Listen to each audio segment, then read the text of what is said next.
Hey there, Cambridge. City Councilor Nadeem Mazin here, coming to you with an update on the Live the Wage Challenge. It was a challenge to live on a $9 minimum wage after subtracting taxes and rent. That leaves you with about $10 a day, which I've been attempting to live on every day since last Friday. Spoiler alert, I failed every single day.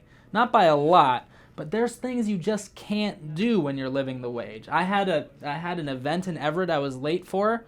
I absolutely couldn't make it there without an Uber.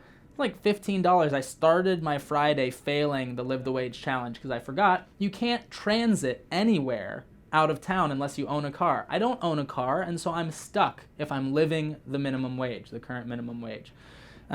Food.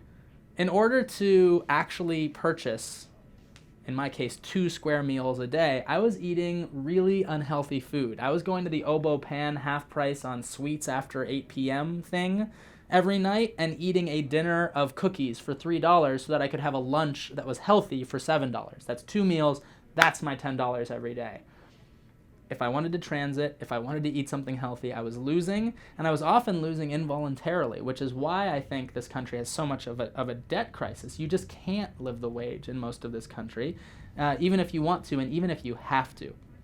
That's not to mention all of the psychological and social effects of actually living the wage. This is a challenge we did, but there are people every day, and for most of my 20s, this was me every day, who actually have the psychological burden of ending each month with a negative balance in their bank account.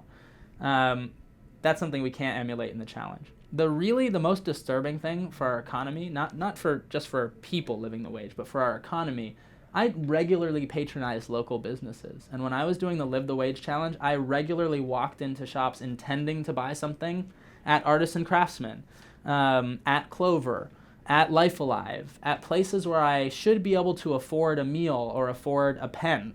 And I literally stopped myself from buying things that would support our local businesses. And this happened not once, but like almost every couple hours. Things I needed in our local business economy that I just couldn't support.